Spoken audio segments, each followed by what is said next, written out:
नमस्कार दर्शकों। आज हम सुनाएंगे तुलसी सींचने की कहानी। बहुत पुरानी बात है। एक गांव में एक परिवार रहता था। उस परिवार में माँ, बेटा और बहू रहते थे। बहू बहुत ही सीधी सादी और शांत स्वभाव की थी, पर सास बहुत ही झगड़ालू और घमंडी थी। वह अपने बहू के साथ बहुत ही अत्याचार करती थी।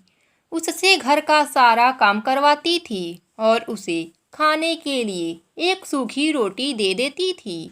उसके पति को यह सब नहीं पता था।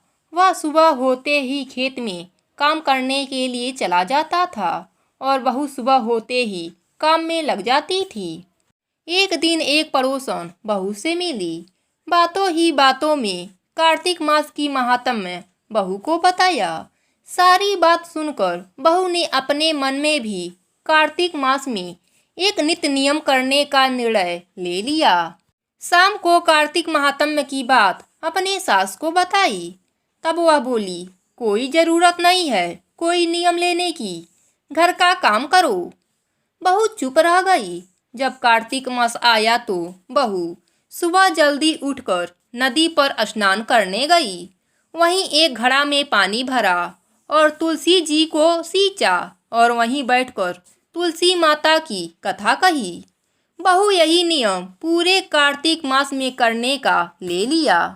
सास के जागने से पहले बहू घर आ जाती थी। यही सिलसिला रोज का था। किसी तरह कार्तिक का माह आधा बीता। एक दिन सास जल्दी उठ गई। उसने देखा बहू घर में नहीं है। वह समझ गई कि वह जरूर तुलसी सींचने गई है। बहू के वापस आने पर उसने बहू से कुछ भी नहीं कहा। सास सोच रही थी कि बहू का नित्य नियम कैसे छुड़ाया जाए। अगले दिन सास ने उसका मटका बदल दिया। पक्के मटके की जगह कच्ची मिट्टी का मटका रख दिया। सुबह अंधेरे में बहू कच्ची मिट्टी का ही घड़ा लेकर नदी पर चली गई। बहू ने स्नान किया। फिर उसने मटके में जब जल भरने के लिए जैसे ही मटका नदी में डुबोया, मटका गल गया और सारी मिट्टी बह गई। बहू यह देखकर रोने लगी। वह तुलसी माता के पास आकर रोने लगी। रोते रोते बोली, हे तुलसी माता, आज मेरे नियम टूट गए, मुझे क्षमा कर दीजिएगा। तभी तुलसी माता प्रकट होकर बोली, तुमने आज जल के स्थान पर अपने आंसुओं से मुझे सींचा है, तुम्हारा नेम पूरा हो गया। तब बहू ने कहा, माता, मैं कल कैसे जल लेकर आऊंगी? यदि मेरी सास को पता चला कि मैंने मटका नदी में बहा दिया है तो वह बहुत गुस्सा होंगी। तब तुलसी माता ने उसे सोने का एक मटका दिया, जिसे लेकर बहू खुशी खुशी घर आ गई। सास के पूछने पर उसने सारी बात बता दी। सास बहुत खुश हुई।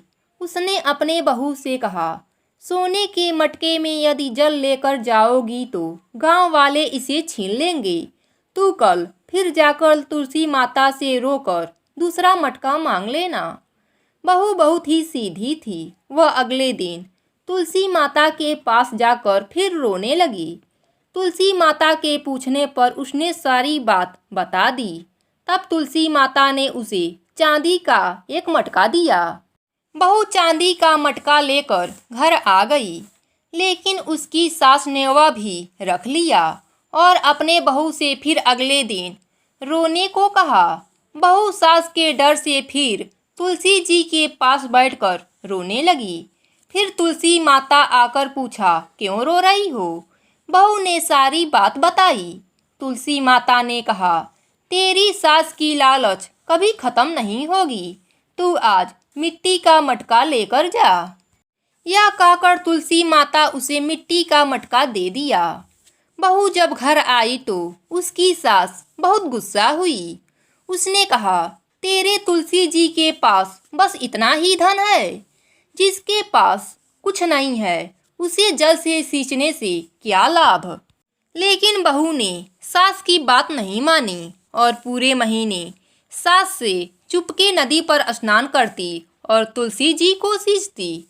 कार्तिक मास समाप्त होने पर एक दिन छुपाए हुए दोनों घड़ों को सास ने देखा तो वह कच्चे मिट्टी के बन गए थे। यह देखकर सास बहू को बुरा भला कहने लगी। तभी तुलसी माता वहां प्रकट हुई। उन्होंने कहा, तुमने लालच और घमंड में बहुत पाप किए हैं, इसलिए तुम्हारे छूने से यह मटके मिट्टी के बन गए।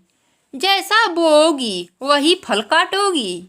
सास की आंखें खुल गई। वह बहू से और तुलसी माता से माफी मांगने लगी। तुलसी माता ने उसे क्षमा कर दिया और खुश रहने का आशीर्वाद दिया और अंतर ध्यान हो गईं। वह तीनों घड़े सोने के हो गए।